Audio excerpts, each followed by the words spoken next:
Okay, well, what we do with discipline and grievance training is, first off, we look at grievances. How do you manage grievances? How do you deal with grievances?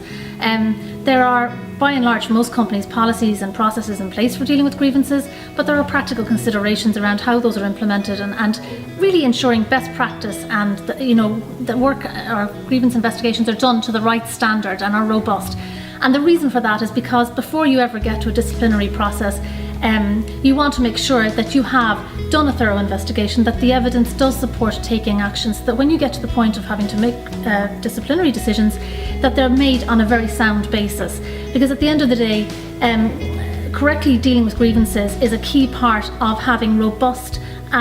disciplinary procedures and processes that have integrity and that will withstand scrutiny if they are challenged later on in somewhere like the Workplace Relations Commission, which can and does happen, unfortunately, for employers. So it's understanding the importance of dealing with grievances correctly, and then it's understanding the importance of disciplinary processes, the importance of following your process, the various steps involved in ensuring that your process meets the highest standards possible, because this is about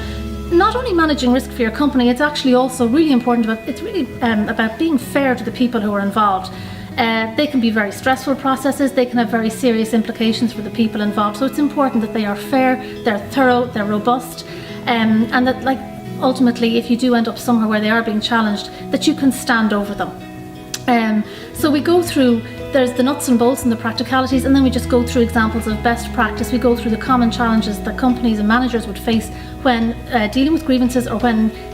making disciplinary decisions. The other important piece to remember also is that discipline very often is actually linked to development. So you do look at that piece around somebody's underperforming, what are the first stages in a disciplinary process, and when can a disciplinary process, and in what way can a disciplinary process actually support development goals for the individual, perhaps turning them around and bringing them back to a point of being a productive employee that you're happy to keep on. So it's not all about punishment, but it is important to recognise that a lot of discipline is about punishment and